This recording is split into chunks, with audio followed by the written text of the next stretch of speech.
Hi, my beauties. So, a lot of you wanted me to go ahead and do a thing on Walt Disney himself. And Walter Elias Disney, who was the father of Mickey Mouse and a complete empire. You can't really think of it as anything else between the parks, the merchandising, the movies, everything. Truly was a visionary. He was born December 5th, 1901 in Chicago. His family moved to Missouri shortly. He was about 4 years old when they moved. He was the fourth of 5 children. A lot of people, know about him and Roy, but he did have other siblings. He had an early passion for drawing. He would often draw the neighbors' horses, cartoon horses, and he even sometimes drew on toilet paper when he had nothing else to draw on. He dropped out of high school when he was 16. He wanted to join the Army, but he was rejected because of his, being underage. But he did manage to join the Red Cross and drive ambulances across France. And like I said, he would draw little cartoons on the ambulances. Anything he could draw on, he pretty much was doing that. His first animation studio was Laugh-O-Gram, where he was telling modernized fairy tales based on Aesop's fables, and that only lasted for about a year when it went bankrupt. One thing that Walt was not a financier. That fell more to his brother, Roy. And eventually they would team up together to start a studio. His first iconic character was not Mickey Mouse. It was actually Oswald the Lucky Rabbit. He was contracted through United Artists, and when he left them, he found out the harsh realities of contracts because he wasn't allowed to take his creation with him. And that just didn't settle well with him, but that was the harsh reality. He did first consider the name Mortimer Mouse for Mickey, but his wife Lillian told him it sounded too pompous and Mickey was more friendly. And so Mortimer Mouse became Mickey Mouse, and later he created Mortimer as a rival to Mickey.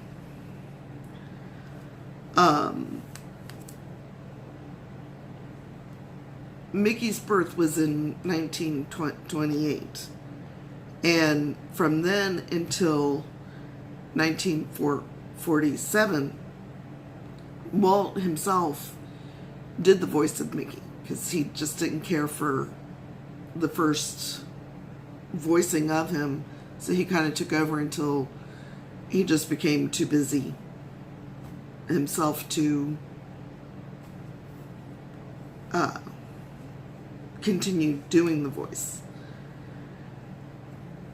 And everyone doubted him when he got the bright idea to do a full-length feature animated film of Snow White and the Seven Dwarfs, and they nicknamed it Disney's Folly. No one thought an animated film could capture the interest of the people and make money and all this. But to their surprise, it made $8 million in its original release.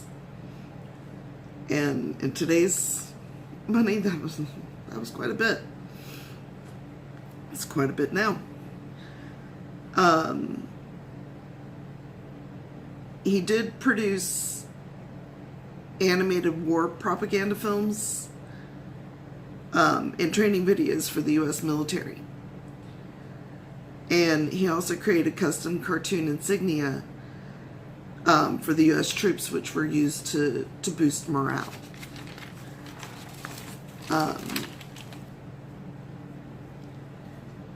And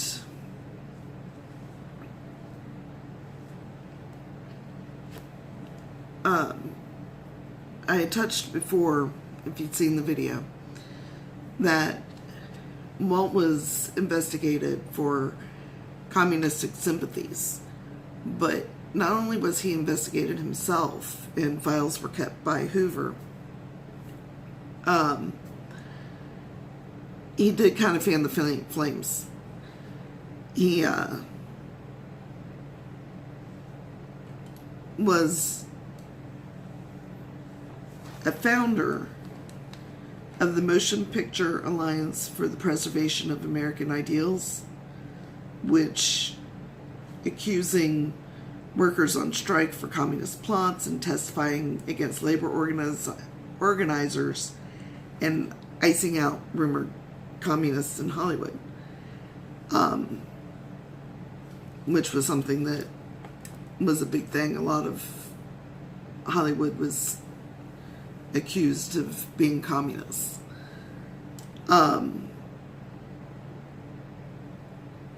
Walt was a pioneer in children's programming with things like Zorro and Davy Crockett, in the Mickey Mouse Club, of course. You had two versions of that. You had the original, and then you had, again, in the 90s, they kind of revised it.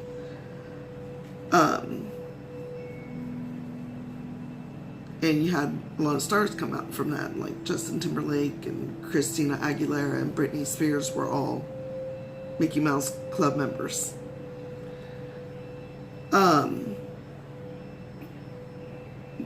Walt does hold the record for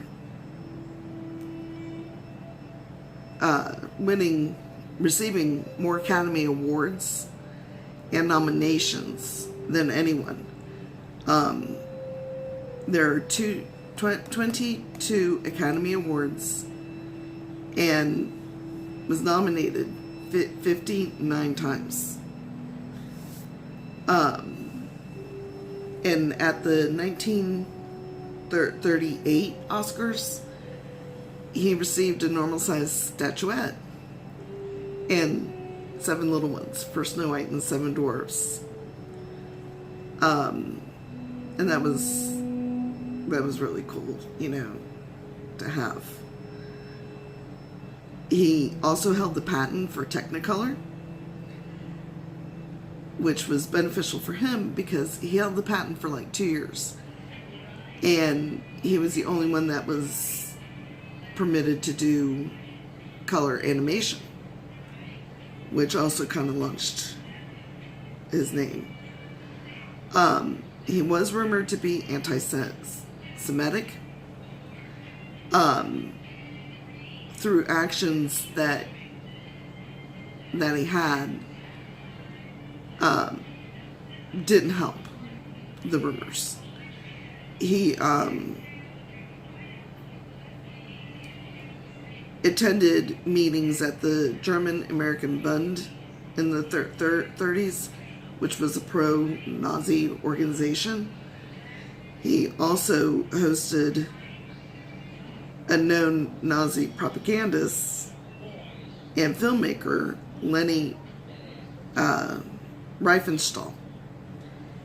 giving her a big tour of Disney Studios. And, despite all this, people claim, it just wasn't true. And he also did, I think it was in 43, a film, Der Fuhrer's Face, that starred Donald Duck making fun of Nazis. So, take from it what you will. Two things kind of contradict each other, so who knows? His favorite character was Goofy. You would think it would be Mickey, but it was Goofy. His films are famous for the absentee mother, anywhere from Pinocchio to Jungle Book. And some believe that it was due to his guilt and anguish over his mother's death. After the success of Snow White, he bought his parents a house, and the heating system was faulty in it. So she ended up dying from carbon monoxide poisoning. Some say it's true, some say it's not. Again, who's to say?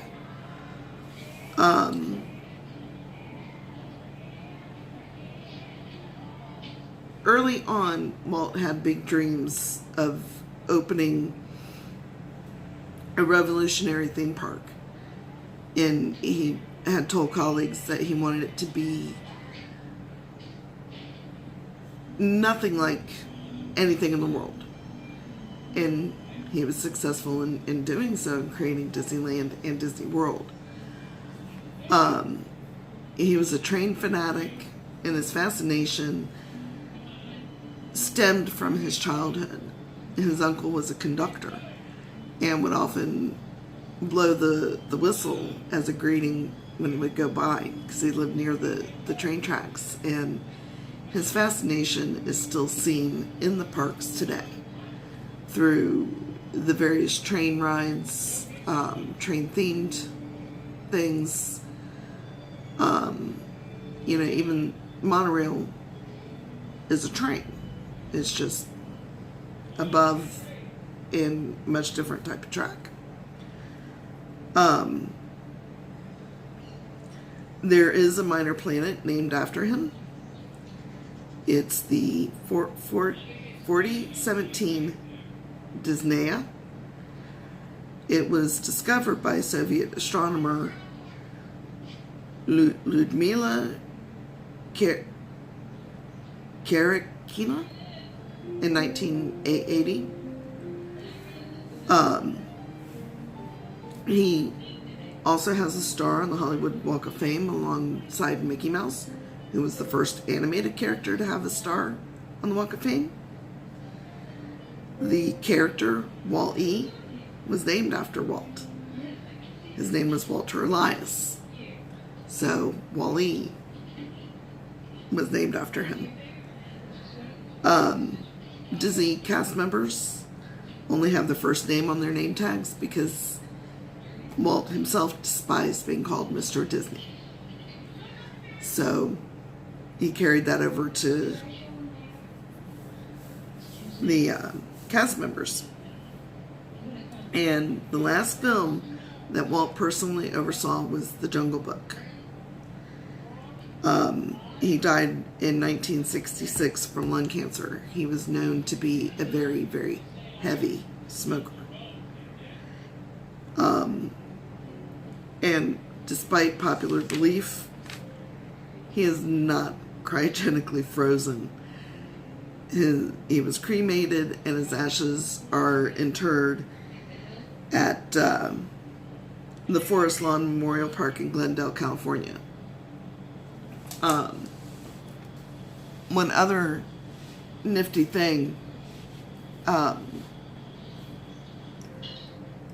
Walt was known to have quite a temper, but he was also known to have a lot of fun. And I believe it was Roy made all the animators attend a birthday party for Walt. They were a little disgruntled at the time from, long hours and so forth. So they created a little film of Mickey and Minnie consummating their relationship.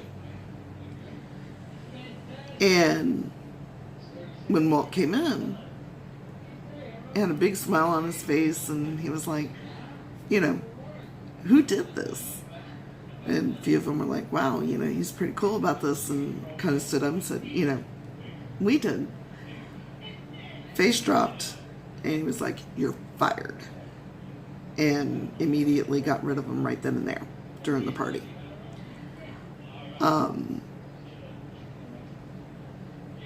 Really curious as to where this film is now.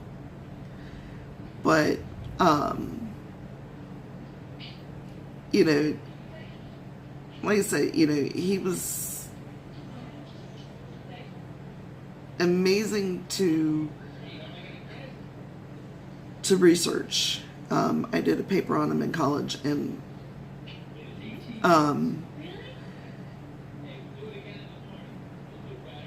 the techniques that he created, his animators were known as Imagineers, and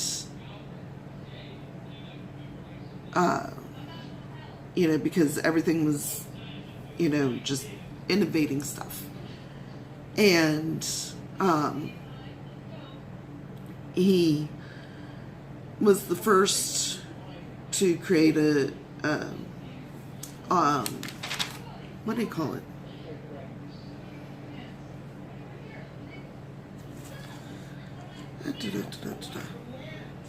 I have it somewhere in my notes.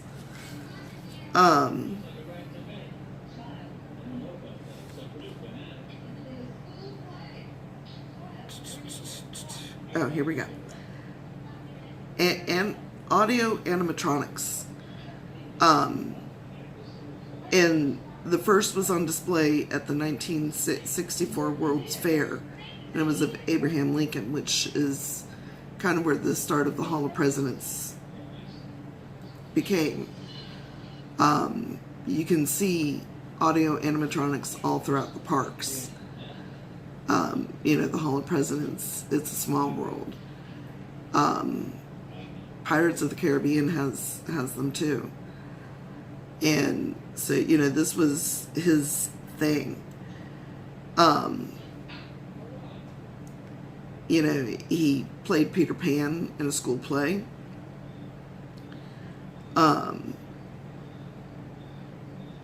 And he did not create the final design of Mickey Mouse. That was iWorks. Because originally, if you look at like Steamboat Willie, that was Walt's Mickey Mouse. Much different from that to what Mickey Mouse has become, which was of iWorks' finalized version of Mickey. And that's something a lot of people don't realize either, is that each character doesn't just have one creator. It takes a team. And all of that kind of gets combined, and then they come up with the final. And then all the animators have to be able to draw it in the same way, so that when, they would do the films and, cartoons and things of that nature, everything was consistent. Some of the animators really didn't care for that because they felt it stifled their creativity, but a lot of them really did enjoy doing that because, being a part of anything Disney was just amazing. His housekeeper, Thelma Howard, she died a millionaire, he every year would give her stocks. And by the time she died in 1994, she amassed about $9.5 million just from the stocks that he would give her. And he referred to her as the real life Mary Poppins. And she stayed with him faithfully for like 3 decades. And, so if you ever really get a chance, just look up his biography. It's really intriguing, really amazing. He kind of had this thought with cast members. He himself had a mustache and all this, but cast members in the parks have to have very specific things. Hair has to be a natural color, facial hair guidelines. A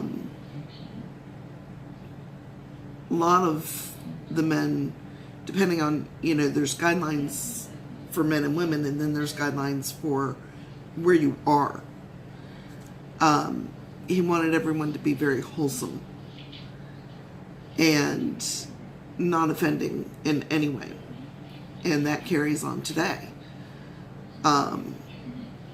If you ever talk to a former cast member or go to a park or go on the cruise line, you won't see anybody pointing because that's offensive. It's always a 2-finger or hand, because you're dealing with so many different cultures. And that was something that stemmed, from him. Nail polish, nail length, hygiene, that's all guidelines from him of what he wanted.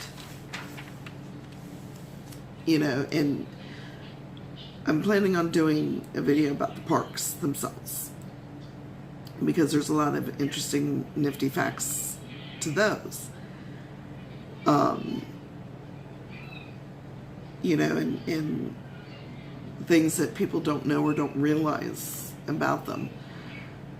But he really was an amazing person. He wasn't always so, like I said, he was a chain smoker. He had quite a temper, and these are just things that you don't think about when you think about Disney, I don't think. Anyway, but that's that. And like I said, I'm going to be doing some facts on the parks. And if you like what you saw, ring the bell, smash the thumbs up, leave me a comment. Goodbye, my beauties.